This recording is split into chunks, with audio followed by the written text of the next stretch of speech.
Quinoa is a grain crop with many desirable traits as to be used as a novel crop.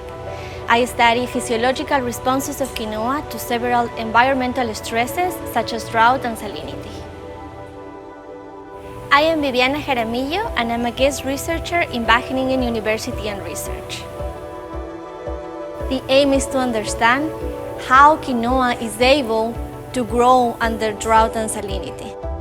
In the greenhouse, we can explore very specific physiological traits of how the plants can cope with stresses, but we need to validate these traits and we need to know how they allow plants to grow better in the field.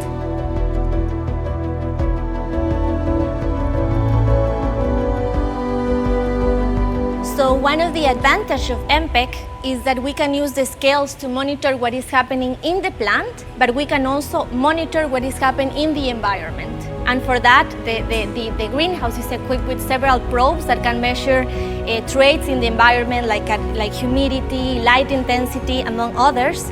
And it's also equipped with a gantry system, and this is a system that contains different types of cameras, and that cameras provide additional information of the plants. So for example, we have a thermal camera that can monitor the stress as well, or we have cameras that can reconstruct the 3D image of the plant. So then we can see how the plant looks, the virtual image of the plant, and we can use this, for example, to predict the biomass of the plant and to estimate novel traits that can be also used in our research.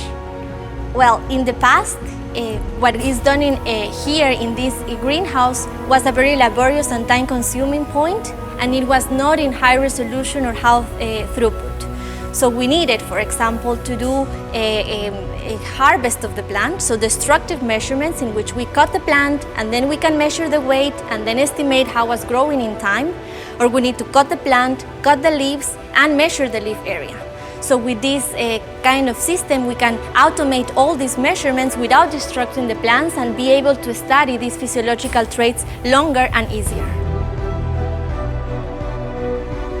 The information that we can get from phenotyping facilities like MPEC provide us very fundamental information. And one of the goals in our research is to be able to translate to more practical kind of research and to breeding, for example. So the research done in the greenhouse is complementary to the research done in the field.